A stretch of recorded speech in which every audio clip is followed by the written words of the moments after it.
Samuel Brennan had seen many things in his 43 years on the Wyoming frontier, but nothing had prepared him for the sight that greeted him that October morning in 1889. As he stepped out of his weathered cabin to check on his cattle, the first thing he noticed wasn't the usual silence of the prairie or the distant mountains painted gold by dawn light. It was the line of torches burning like angry stars along the ridge above his property. Dozens of them. Silent. Watching. Waiting. Behind each flame stood a shadow that he knew belonged to the Crow tribe that had lived in these lands long before he'd ever driven his first fence post into the earth. 24 hours earlier, Samuel had thought he was saving a life. Now, staring up at those torches, he wondered if he had just signed his own death warrant. But let me tell you how it all began. The previous morning had started like any other for Samuel. 3 years had passed since consumption had taken his wife Martha and their twin boys during that brutal winter of 1886. 3 years of working his small cattle ranch alone, speaking to no one except the occasional passing trader or the letters he wrote but never sent to his sister back in Ohio. The loneliness had carved deep lines into his weathered face and turned his brown hair prematurely gray at the temples. His cabin, once filled with Martha's laughter and the boys' endless questions about everything from why grass grew green to how far the stars really were, now echoed only with the sound of his own footsteps and the crackle of the evening fire. Samuel had been mending a section of fence near the eastern boundary of his property when he first saw her. At first, he thought it was just a bundle of old clothes that someone had dropped. The brown fabric was so still against the pale grass that it could have been anything. But as he approached, his heart stopped. It was a young Native American girl, maybe 16 or 17 years old, unconscious and barely breathing. Her traditional dress was torn and dirty, her long black hair tangled with burrs and dried blood from a cut on her forehead. Her feet were wrapped in makeshift bandages that had once been pieces of her skirt, and Samuel could see that she had been walking for days. He knelt beside her and gently placed his hand near her mouth, feeling the faint warmth of her breath against his palm. She was alive, but barely. Her lips were cracked from dehydration, and her skin felt hot with fever. Samuel looked around the empty prairie, seeing nothing but endless grass and the distant mountains. There was no sign of where she had come from or where she might have been trying to go. The nearest town was 50 miles south, and the closest neighbor was even farther. In that moment, Samuel made the only decision his conscience would allow. He carefully lifted the girl into his arms, surprised by how light she felt, like a bird with hollow bones. The walk back to his cabin felt like the longest mile he had ever traveled. With each step, Samuel found himself looking over his shoulder, half expecting to see war paint and feathers rising from behind every hill. Relations between the white settlers and the local tribes had been tense since the government had started forcing native children into boarding schools hundreds of miles away. Samuel had heard stories from traders about families torn apart, children who disappeared into those schools and never returned home. He had always tried to stay out of such matters, keeping to himself and his cattle, but now he was carrying one of their daughters in his arms. Inside his cabin, Samuel laid the girl on Martha's old bed, the same bed where his wife had spent her final weeks. He heated water on the stove and carefully cleaned the wound on the girl's forehead, noting that it was several days old and had already begun to heal. Her fever was high, and he could see that she was severely dehydrated. Samuel had some experience with sickness from caring for Martha and the boys, so he knew what needed to be done. He prepared a weak broth from the beef he had been saving for Sunday dinner and managed to get a few spoonfuls down the girl's throat. She remained unconscious, but her breathing seemed to grow a little stronger. As the sun set that first day, Samuel sat in his wooden chair beside the bed, watching over his unexpected guest. The girl stirred occasionally, mumbling words in her native language that he couldn't understand. Once, she opened her eyes briefly, dark brown eyes filled with confusion and fear, but then fever pulled her back under before Samuel could say anything to reassure her. He spent the night checking on her every few hours, adding wood to the fire to keep the cabin warm, and wondering what he had gotten himself into. By morning, the girl's fever had broken, and her breathing was much steadier. Samuel prepared another bowl of broth and was encouraged when she was able to drink nearly half of it without waking up. He was feeling optimistic about her recovery when he stepped outside to check on his cattle and feed the horses. That's when he saw them. The torches. Lined up along the ridge like sentinels, each one marking the presence of someone who was watching his every move. Samuel's blood ran cold as he realized what they must think. From their perspective, he had taken one of their own. Samuel stood frozen in his doorway for what felt like an eternity, his eyes fixed on the line of torches that burned steady despite the morning breeze. He counted them slowly, one by one. 18. 18 warriors, he assumed, though from this distance he couldn't make out any details. They were positioned along the entire length of the ridge that overlooked his property, spaced evenly like fence posts marking a boundary he had unknowingly crossed. The message was clear without a single word being spoken. We are watching. We are waiting. And we are many. His hands trembled slightly as he gripped the doorframe. Samuel had always known this day might come. Living alone on the frontier meant accepting certain risks, and relations with the local tribes had grown increasingly strained as more government officials arrived in the territory with their talk of progress and civilization. The forced removal of native children to distant boarding schools had created a wound that seemed to grow deeper with each passing month. Samuel had heard whispers from traders about families searching desperately for their missing sons and daughters, about parents who traveled hundreds of miles only to be turned away at the gates of government institutions. The sound of movement from inside his cabin pulled Samuel's attention away from the ridge. He turned quickly and stepped back into the warmth of his home, closing the door behind him as if that simple wooden barrier could somehow protect them both from what was gathering outside. The girl was stirring on the bed, her head moving from side to side as consciousness slowly returned. Samuel approached carefully, not wanting to startle her, and knelt beside the bed just as her dark eyes fluttered open. For a moment, neither of them moved. The girl stared up at him with a mixture of confusion and fear, her eyes darting around the unfamiliar room before settling back on his face. Samuel could see her trying to piece together where she was and how she had gotten there.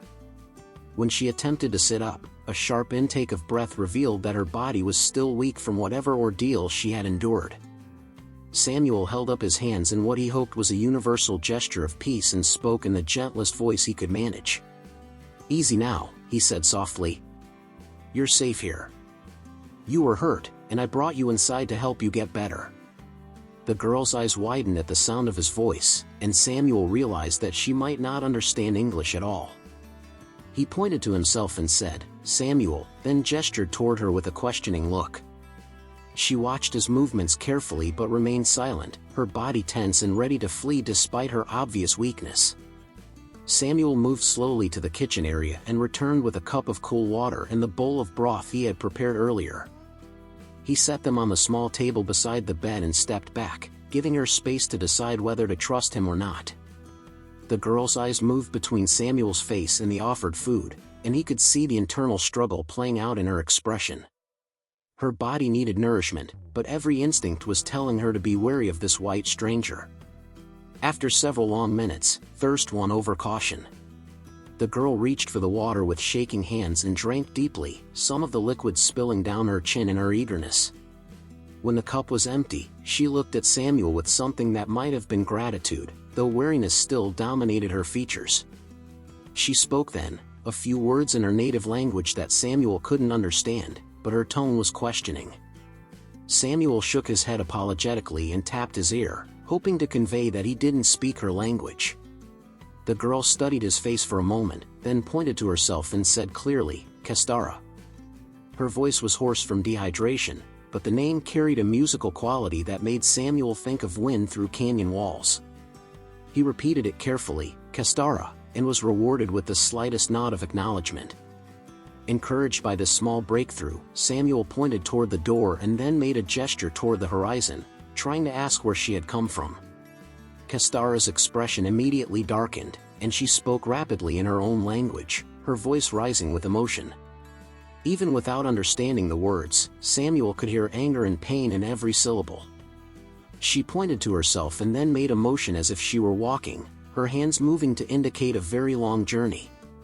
The conversation, such as it was interrupted by the sound of horses outside. Samuel's blood turned to ice as he realized that the watchers on the ridge were no longer content to simply observe. Through the small window, he could see 3 riders approaching his cabin at a steady pace.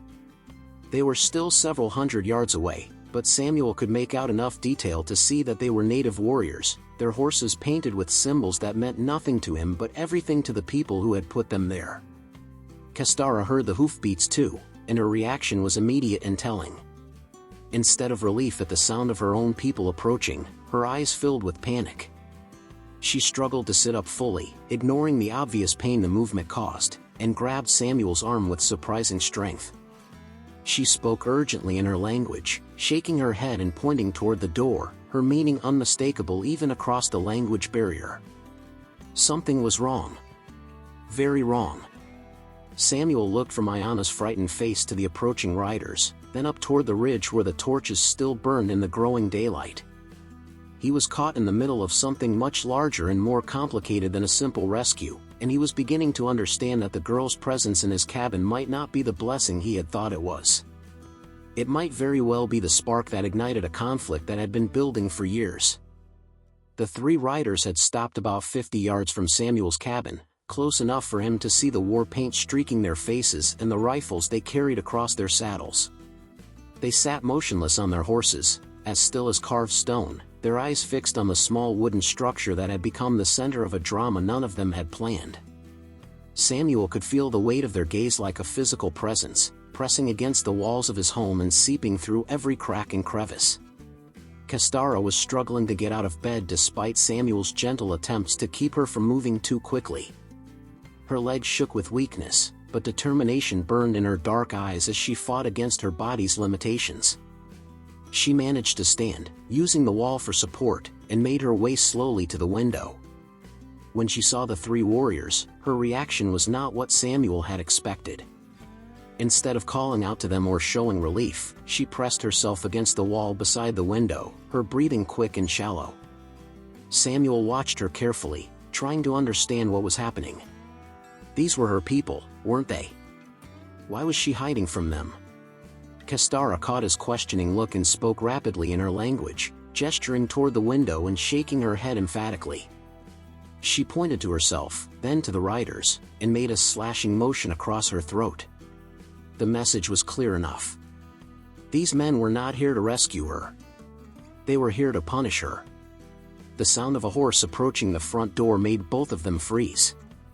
One of the riders had separated from the group and was walking his painted stallion slowly toward the cabin. Samuel could hear the creak of leather and the soft thud of hooves on the packed earth outside his door.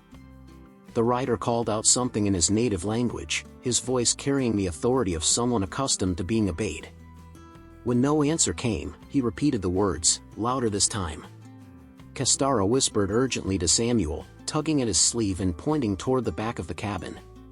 She wanted him to run, to escape while he still could. But Samuel looked at this young woman who had somehow become his responsibility, saw the fear in her eyes and the way she favored her injured leg, and knew he couldn't leave her behind. Even if he could carry her, they would never outrun 3 mounted warriors across open prairie. His only choice was to face whatever was coming and hope that somehow, despite the language barrier and the obvious misunderstanding, he could make them understand that he meant no harm. Samuel walked slowly to his front door, his hands visible and empty. Before opening it, he turned back to Kestara and spoke in a calm, steady voice. Whatever happens out there, I want you to know that I'm glad I found you. I'm glad I could help. She might not have understood his words, but something in his tone seemed to reach her because she nodded slightly, tears gathering in her eyes. The door opened with a creak that seemed unnaturally loud in the tense silence. The warrior sat on his horse just 10 feet away, close enough for Samuel to see every detail of the blue and white paint that decorated his weathered face and the eagle feathers woven into his long black hair. He was older than Samuel had initially thought, perhaps 50 years old, with the bearing of someone who had fought many battles and survived to tell about them. His dark eyes studied Samuel with an intensity that made the rancher feel as though every secret he had ever kept was being laid bare. The warrior spoke again, this time in broken English. "Where is girl?" His voice was deep and rough, like gravel being poured from a bucket. Samuel felt his heart hammering against his ribs as he realized that this man knew at least some English, which meant communication might be possible. It also meant there would be no hiding behind the language barrier if this conversation went badly. Samuel took a deep breath and stepped fully outside, closing the door behind him but not latching it. "She's inside," he said simply. "She was hurt. I was trying to help her get better." The warrior's expression didn't change, but Samuel saw his hand move slightly closer to the rifle across his saddle. Behind him, the other two riders had moved closer, forming a loose semicircle that would make escape impossible. "You take her," the warrior said, his English careful but clear. "You steal from her people." Samuel shook his head, raising his hands again to show that he wasn't armed. "I didn't steal her. I found her unconscious near my fence. She was sick with fever. I brought her inside to help her." The warrior's eyes narrowed, and Samuel could see that his explanation wasn't being believed. From inside the cabin came the sound of movement, and then Kastara appeared in the doorway. She was using the doorframe for support, her face pale but determined. When she saw the mounted warrior, she straightened her shoulders and spoke in her native language. Her voice was weak but steady, and Samuel could hear both respect and defiance in her tone. The warrior's response was sharp and angry, his words cutting through the morning air like knife blades. The exchange between Kastara and the warrior continued for several minutes, their voices rising and falling with emotion. Samuel stood between them, understanding nothing but feeling the tension build with each word. Finally, Kastara fell silent, her head bowed in what looked like defeat. The warrior turned his attention back to Samuel, and when he spoke, his voice carried the weight of final judgment. "She says you help her," the warrior said slowly. "But she is no longer welcome among her people. She has brought shame to her family name. You keep her now. She is your burden."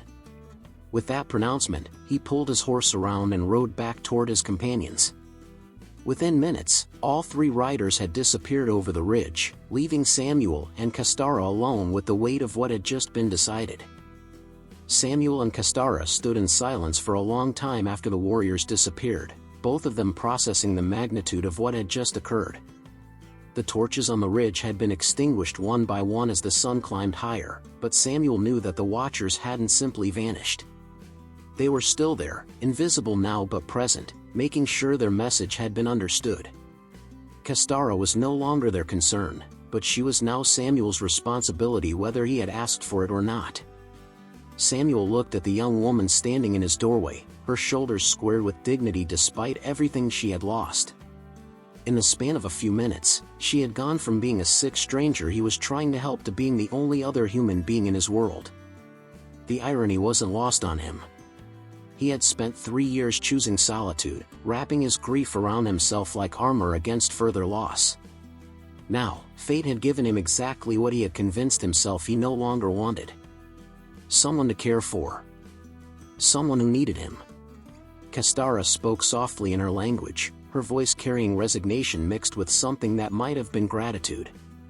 She gestured toward the prairie beyond his fence and then back to herself, asking a question Samuel didn't need to understand to know its meaning. Where was she supposed to go now? What was she supposed to do? Samuel studied her face, seeing strength there despite her obvious exhaustion. This was not a woman who would accept charity easily or become a burden without fighting to contribute something in return. Over the following days, a routine developed between them that required few words and much patience. Kastara's strength returned gradually, and with it came her determination to prove her worth. She took over the cooking, transforming Samuel's simple meals into something that actually tasted like food should taste. She showed him which wild plants growing near his property could be used for medicine and which ones would add flavor to their meals. She mended tears in his clothes that he hadn't even noticed and organized his cabin in ways that made daily life easier. Samuel, for his part, began teaching Kastara basic English words while learning a few phrases in her language. Their conversations were stilted and often punctuated by gestures and drawings in the dirt, but gradually they began to understand each other better. Samuel learned that Kastara had indeed escaped from a government boarding school 300 miles east, where children were forbidden to speak their native languages or practice their customs. She had been there for 2 years, separated from her family and forced to abandon everything that made her who she was. The story of her escape was told in fragments over many evenings by the fire. She had run away with 2 other girls, but they had been caught within days and taken back to face punishment. Kestara had hidden and kept moving, living on roots and stream water, walking mostly at night to avoid search parties. By the time she collapsed near Samuel's fence, she had been traveling alone for over a week, her body pushed beyond its limits by determination and desperation. As autumn deepened into winter, the arrangement between Samuel and Kestara evolved from one of necessity into something approaching friendship. She proved to be intelligent and curious, asking questions about his cattle and learning to help with the daily chores. Samuel found himself looking forward to their evening conversations, clumsy as they were, and discovered that sharing his daily experiences with another person made even mundane tasks seem more meaningful. The first snow of the season brought an unexpected visitor. Samuel was chopping wood behind the cabin when he noticed a lone rider approaching from the south. This time, however, the visitor was not a painted warrior but an elderly Native American woman riding a sturdy pony. She approached slowly and openly, her hands visible and empty of weapons. When she called out, it was in English, heavily accented but clear. Samuel set down his axe and walked around to the front of the cabin, where Kestara had appeared in the doorway. The young woman's reaction to seeing the elderly rider was immediate and emotional. She stepped forward and spoke rapidly in her native language, her voice filled with joy and disbelief. The older woman responded in kind, and Samuel realized he was witnessing a reunion between grandmother and granddaughter. The conversation between the 2 women continued for several minutes before the elderly woman turned her attention to Samuel. She studied him with eyes that seemed to see far more than most people's, then nodded once as if reaching some internal decision. "I am Winona," she said simply. "This child's grandmother. I come to see who has cared for her in her time of need."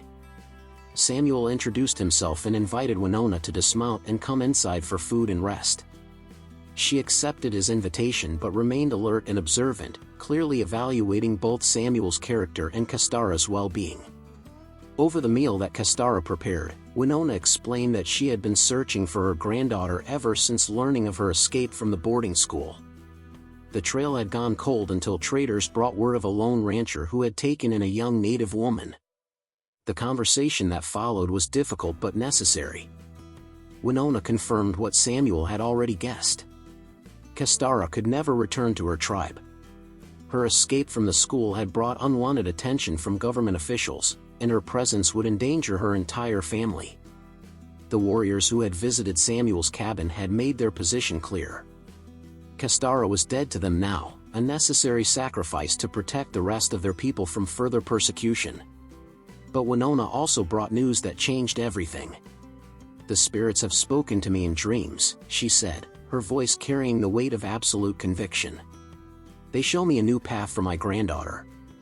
She will stay here, with you, and together you will build something good from something broken. You are both alone, both carrying grief that weighs heavy on your hearts. Together, you can heal." Before she left the next morning, Winona performed a simple ceremony that blessed the union of 2 lost souls finding purpose in each other's company. She presented Samuel with a hand-carved wooden eagle, explaining that it was a symbol of protection and honor. To Kestara, she gave a medicine pouch containing herbs and sacred items that would connect her to her heritage even as she built a new life. As spring returned to the Wyoming prairie, Samuel and Kestara had indeed built something good together. Their relationship had deepened beyond mere survival into genuine partnership and affection.